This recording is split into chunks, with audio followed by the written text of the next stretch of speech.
Seja muito bem-vindo, seja muito bem-vinda de volta ao nosso curso sobre mineração de processos. Meu nome é Ricardo Massa, sou professor associado do Centro de Informática da Universidade Federal de Pernambuco. Neste vídeo, nós apresentaremos o passo a passo do algoritmo de descoberta de processos denominado AlphaMiner. Como mencionado no último vídeo, a descoberta de processos ela se enquadra na categoria de técnicas de mineração de processos conhecida como Play-in.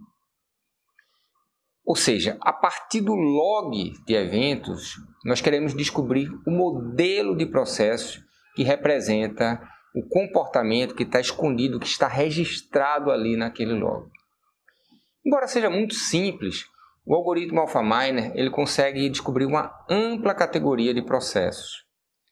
Ele consegue descobrir processos com atividades paralelas, processos com atividades concorrentes, processos que podem conter pontos de decisão e pontos de sincronização, loops, por exemplo, certo? Então, o log de eventos que o AlphaMiner recebe, como entrada que a gente viu na aula passada, ele precisa conter apenas a ordem em que os eventos ocorrem. Todos os demais dados que estão lá presentes no log, incluindo as informações sobre tempo, tá certo? Elas são totalmente ignoradas pelo algoritmo. Assim, dado um log de eventos, o objetivo do AlphaMiner é descobrir o processo que será representado, tá certo? Como um modelo de rede de Petri. Então, o AlphaMiner vai gerar um modelo e o comportamento vai ser registrado em um modelo em forma de redes de Petri. Para apresentar e ilustrar o funcionamento do algoritmo, nós vamos utilizar esse log que está apresentado aqui para vocês.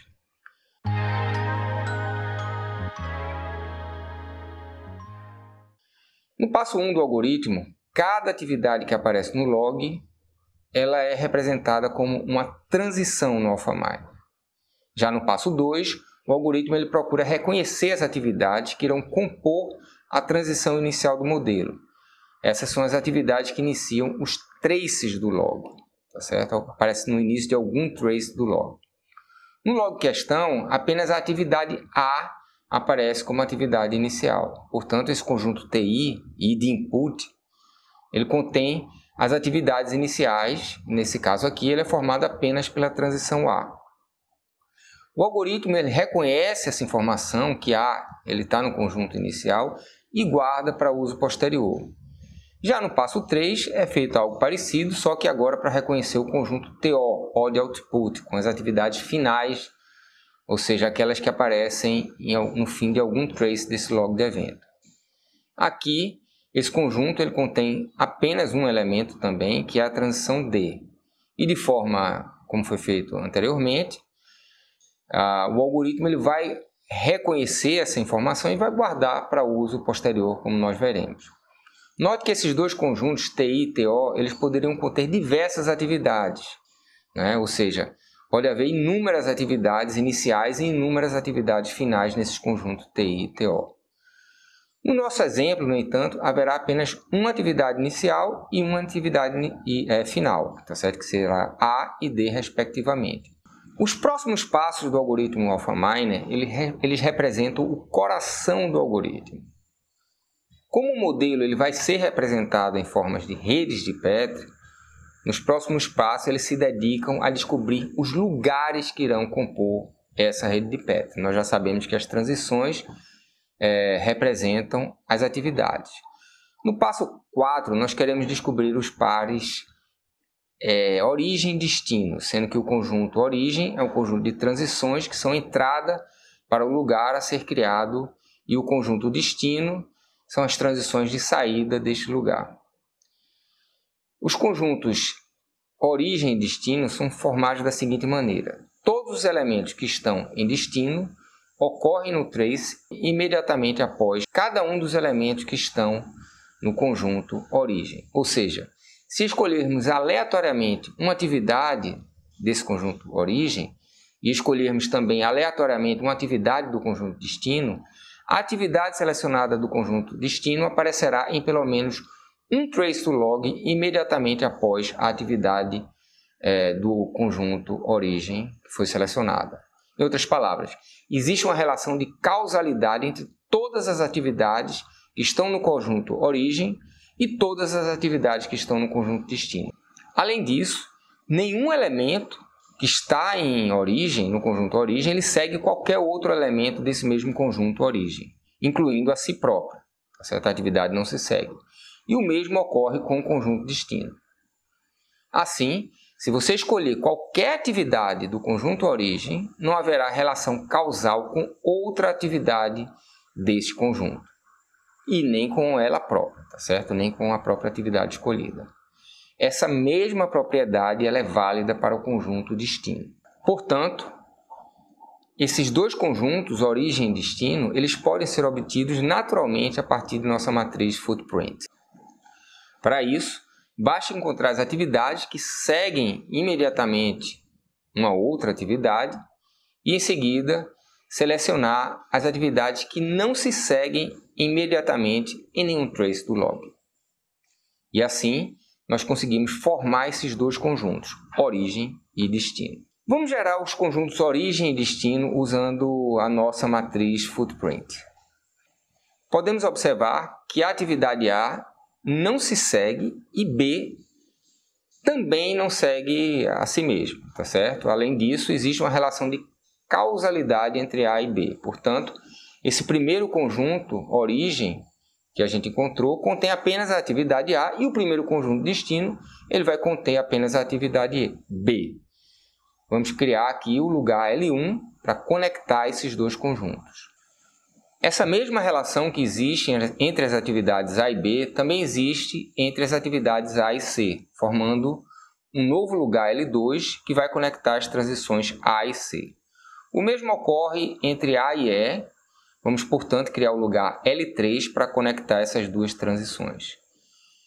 Mas podemos notar que B e E não se seguem e poderiam formar um novo conjunto destino, composto pelas transições B e E. Vamos criar, portanto, o lugar L4 para conectar o conjunto origem e o conjunto destino. Esta mesma relação existe entre as atividades A, C e E. Podemos formar um novo conjunto destino composto pelas transições C e E e um lugar L5 ligando esses conjuntos de transições origem e destino. Vemos agora uma relação causal entre as atividades B e D. Além disso, nem B segue a si própria e nem D segue a si própria. Portanto, podemos criar um novo lugar L6 conectando esses dois conjuntos origem e destino formados respectivamente pelas atividades B e D. O mesmo ocorre entre E e D. Existe uma relação causal entre E e D, mas E não se segue e nem D se segue, e aí vamos criar o lugar L7 para conectar os conjuntos origem e destino aqui encontrados. Também existe uma relação causal entre C e D, mas C não se segue, D não se segue. Vamos aqui criar um novo lugar L8 para conectar essas transições. Mas como sabemos, existe uma relação de causalidade entre as atividades B e D e as atividades E e D. Além disso, B e E não se seguem e não seguem a si próprias isoladamente. Tampouco D segue a si própria. Portanto, podemos criar um novo conjunto origem contendo B e E um novo conjunto destino contendo D, tá certo? E o lugar L9 vai conectar esses conjuntos origem e destino. Podemos seguir a mesma lógica para C e E em relação a D, o que leva à criação do lugar L10 para conectar o conjunto origem contendo C e o conjunto destino contendo D. Como podemos observar, a rede de Petri ficou bem confusa. O conjunto XL armazena os lugares que criamos e que representa as diversas relações entre os diferentes conjuntos origem e destino que observamos através da matriz de footprint. Nesse conjunto XL existem lugares redundantes que podem e devem ser removidos para simplificar o nosso modelo. Esse é o objetivo do passo 5 do algoritmo AlphaMine. A ideia aqui é manter apenas os conjuntos maximais e remover pares origem e destino que pertencem a XL e que são subconjuntos de outros pares origem e destino. Por exemplo, podemos observar claramente que os conjuntos formados pelo par de transições A e B, representados pelo lugar L1, e pelo par A e E, representado pelo lugar L3, são subconjuntos do conjunto maximal formado pelo par A e B e E, representado por L4.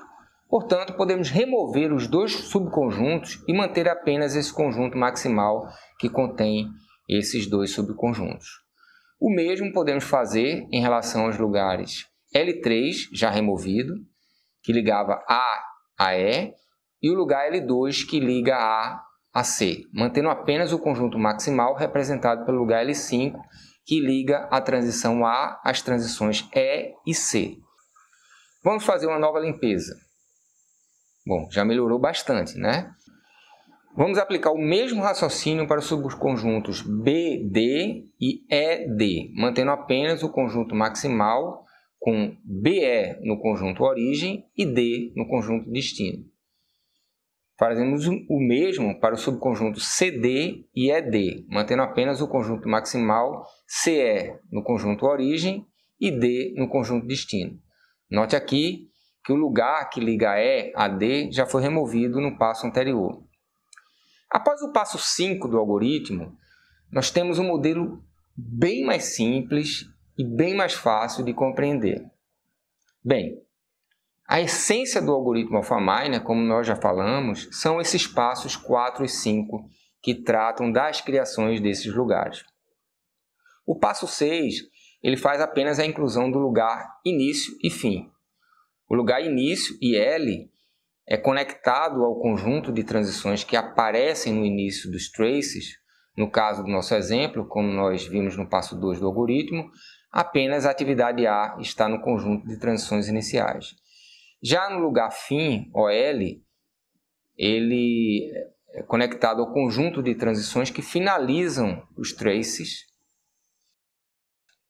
O passo 7 conecta o lugar de início ao conjunto de transições que aparecem no início dos traces, no caso A, e também conecta o lugar fim ao conjunto de transições que finalizam os traces, no caso D. O passo 8 ele apenas retorna a rede de Petri, resultado, né, da aplicação do algoritmo. Vamos agora fazer um exercício. Tá? Assuma aqui o log L e aplique o algoritmo AlphaMiner para a descoberta do modelo de processo em formatos de redes de Petri que representam o comportamento presente no log de eventos L. Eu peço, por favor, que você dê um pause no vídeo e tente resolver esse exercício. Bom, aqui está o resultado do primeiro passo desse algoritmo, que é o conjunto de transições para representar as atividades que estão ali no log.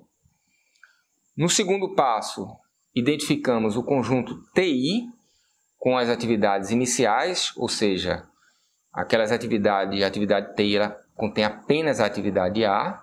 No passo 3, identificamos o conjunto TO com as atividades finais. No log utilizado, TO contém apenas a atividade F. Para iniciarmos o passo 4, primeiro a gente tem que gerar a matriz footprint. Né? Aqui está a matriz gerada. Em seguida, geramos o conjunto XL contendo os pares origem e destino que irão representar os lugares da rede de Petri. Aqui está o resultado. Posteriormente, no passo 5, faremos a limpeza dos subconjuntos que formam os lugares descobertos pelo algoritmo, mas que são redundantes. A ideia aqui, como nós já vimos, é manter apenas os conjuntos maximais. Bom, após a limpeza, restam apenas estes pares origem e destino no conjunto XL para a criação do conjunto de lugares. Vamos então empregá-los para a montagem da nossa rede de Petri, que irá representar o modelo de processo gerado, o modelo de processo que foi descoberto pelo AlphaMiner. E aqui está essa rede. Como vimos, o passo 6 ele faz apenas a inclusão do lugar início, IL, e o lugar fim, OL. E finalmente o passo 7 ele simplesmente conecta o lugar início, IL, ao conjunto de transições que aparecem no início dos trace, no caso apenas A, e o conjunto de transições que finalizam o trace, no caso apenas F, ao lugar OL. Assim, nós concluímos a descoberta do modelo de processos pela aplicação do algoritmo AlphaMiner. Como você pode observar, embora o AlphaMiner ele possa aparentemente ser trabalhoso, e para seguir manualmente, ele é composto apenas de 8 passos bem simples e são fáceis de implementar, fáceis de automatizar. Muito bem, embora o AlphaMiner ele seja simples e capaz de descobrir modelos de processo com pontos de sincronização, pontos de decisão, concorrência, loops, ele possui algumas limitações. No próximo vídeo nós iremos entender melhor quais são essas limitações e eu espero te ver por lá.